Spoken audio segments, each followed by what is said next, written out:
There are 200,000 farmers in Canada. Let's dig into their problems. Welcome to the Hands That Feed Us on tour. I'm Devin Cook, and I'm driving across Canada to find romance.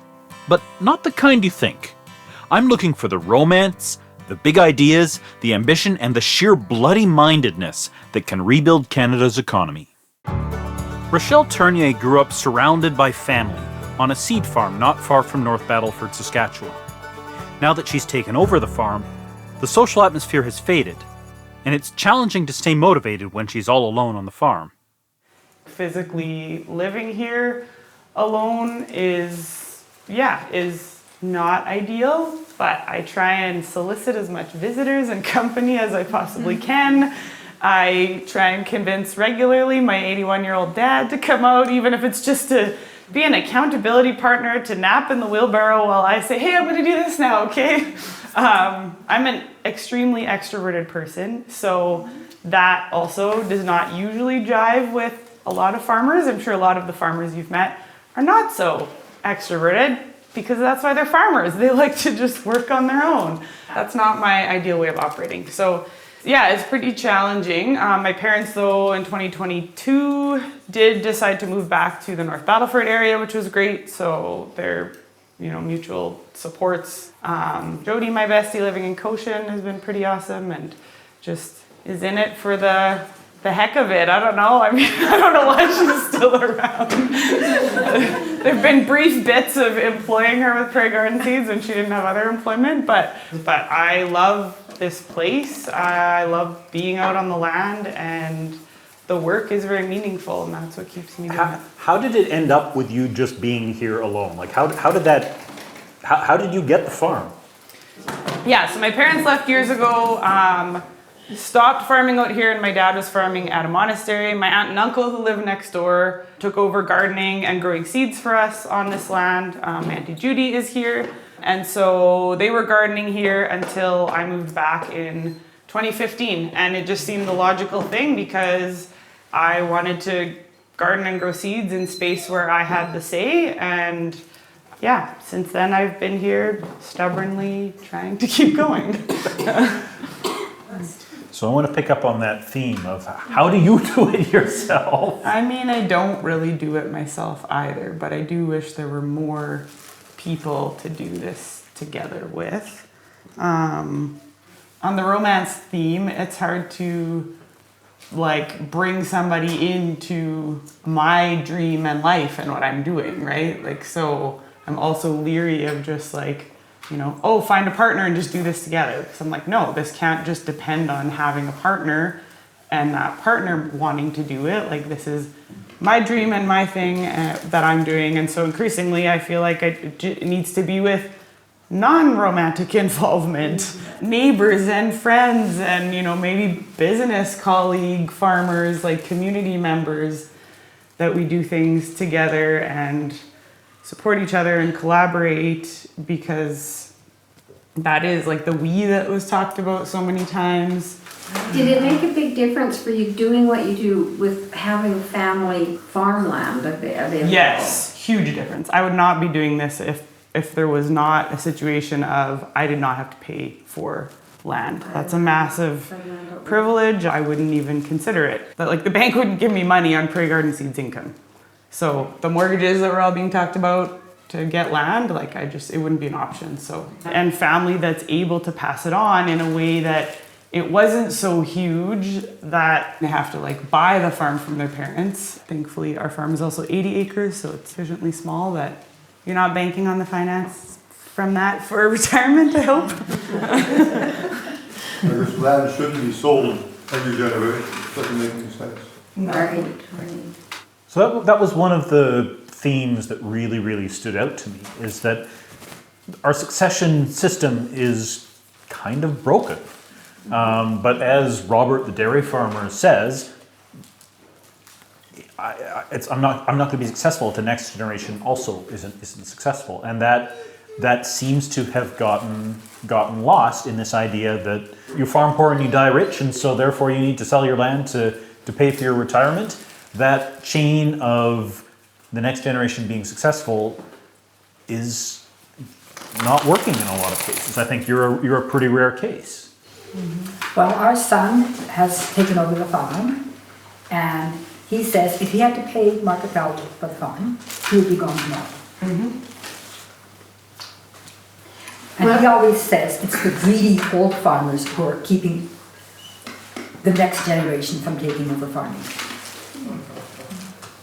Well, it's that financialization of farmland, right? Like it's kind of feudalism, right? Like they're renting most of the land you're farming, and who knows who owns it sometimes. I don't know, sometimes it is known, I guess, but. Well, and the other thing that was in that film is they said that one family was living on farming land that used to support like 20 families. And that's what we're seeing out in my hometown area, is that there was pretty much a family on every, well, in my dad's generation, a family on pretty well every quarter or half section. And now, then in my generation, it was like one family for every section or so. Now, if you've got one on every 10 sections, that's amazing. So, like the change I've seen in my lifetime to the challenge. And I don't know how you support a community on that population density. Yeah. It just doesn't, it doesn't seem like there can be a we there anymore. Yeah. Yeah. In the 50s, when I grew up, my dad grew nothing but wheat. That was unusual, but most of the farmers around here were mixed farmers, and the farmers back in those days worked together. I don't know if that's the case today. And we would get animal products from neighbors who'd buy them, but still, and we'd work together. I mean, the interesting buildings that are out here, including this one, my dad built by himself, and he also built one or two for neighbors. I don't know, it always seemed to be a much more cooperative time. And I think when the farms were smaller, the people lived close together and they were even more cooperative, more so. I think poverty really helped. Dad shared machinery with neighbors and hated doing so because Robert was really hard on machinery. And he did it because he liked the neighbors, and it was a way of everybody staying afloat.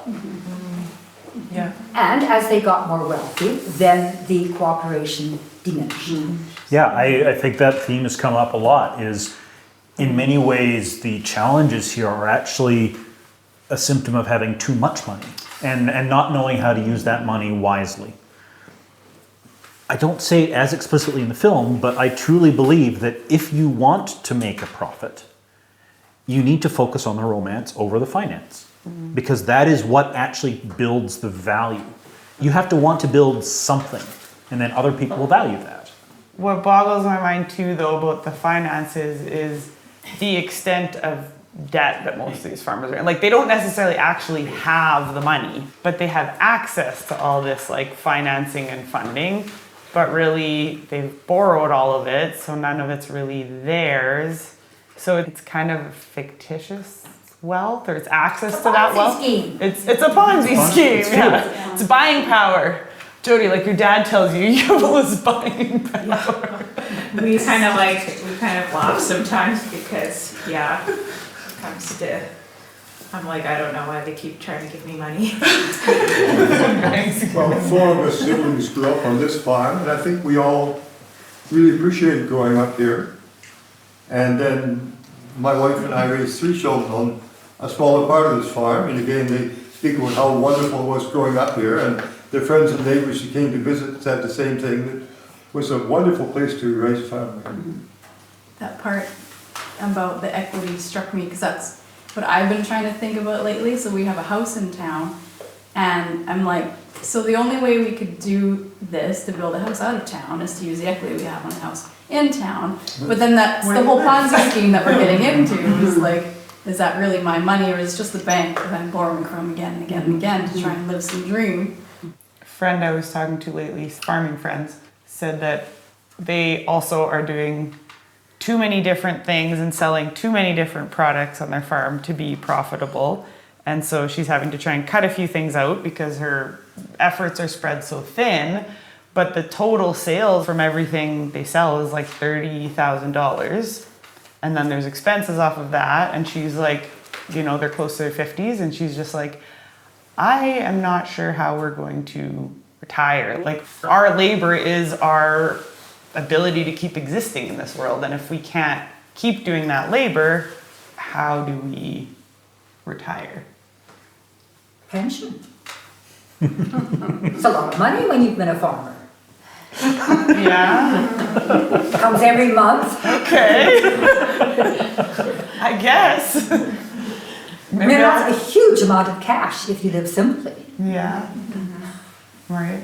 If you don't have a mortgage. Or rent. And If you don't have a mortgage. Right. Yeah.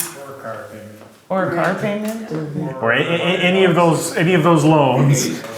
Yeah. A lot of things. The society's making harder and harder to live simply, I guess. That's why it always just comes back to evaluating what are your values? What do you actually value at the end of the day? Like, does it matter if you go to McDonald's once a month with your kid? Or like, some people no, like, protest McDonald's, but like, my kids still get along with going to McDonald's once a month. Like, I think like helping on this farm here with Rachelle and her dad, and when it comes to the word like labor, you know, it sounds very hard and like, why would I come here and do a bunch of labor? I work a job and I might come here like after work and do labor. you come here to So- help Rachelle because you love her. I do, The romance.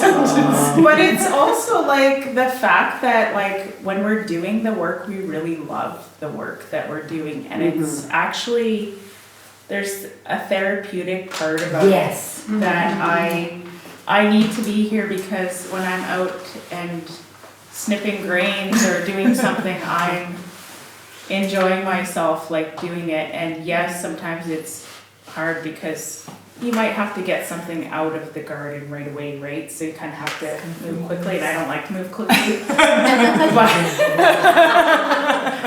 But yeah, if I thought about it as like labor all the time, then no, I wouldn't. I wouldn't have anything. I'd be like, yeah, I'll see you after you're done your work. After your labor. Yeah. Maybe we can hang out after you're done your work, because like, and that would be never.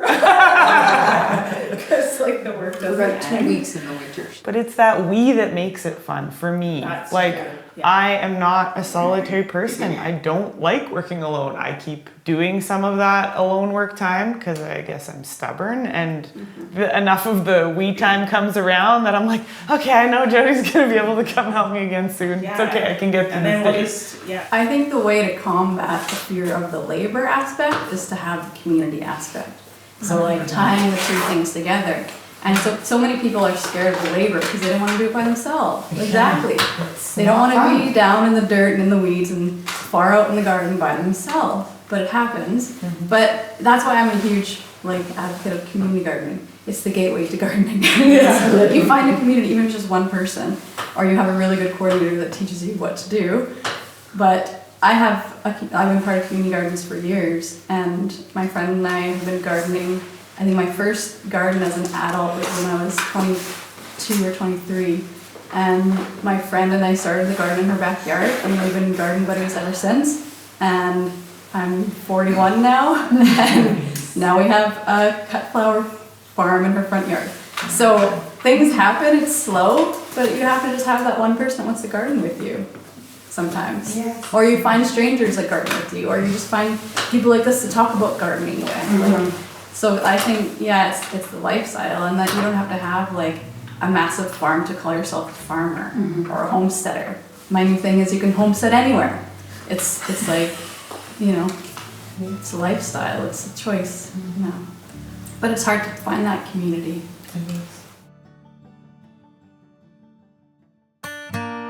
Thanks for listening to the Hands That Feed Us on tour. My goal for the tour is to host 250 discussions in rural agricultural communities across Canada. That's one every weekday. The tour is possible because of word of mouth. My offer is this: if you have a barn or a basement anywhere in Canada, I will personally come to your community, host a screening of my documentary, The Hands That Feed Us, and facilitate a discussion. All you have to do is invite your friends and neighbors. If you know someone who might want to bring my tour to town, send them a link to this episode. or get them to sign up at thehandsthatfeedus.ca/host.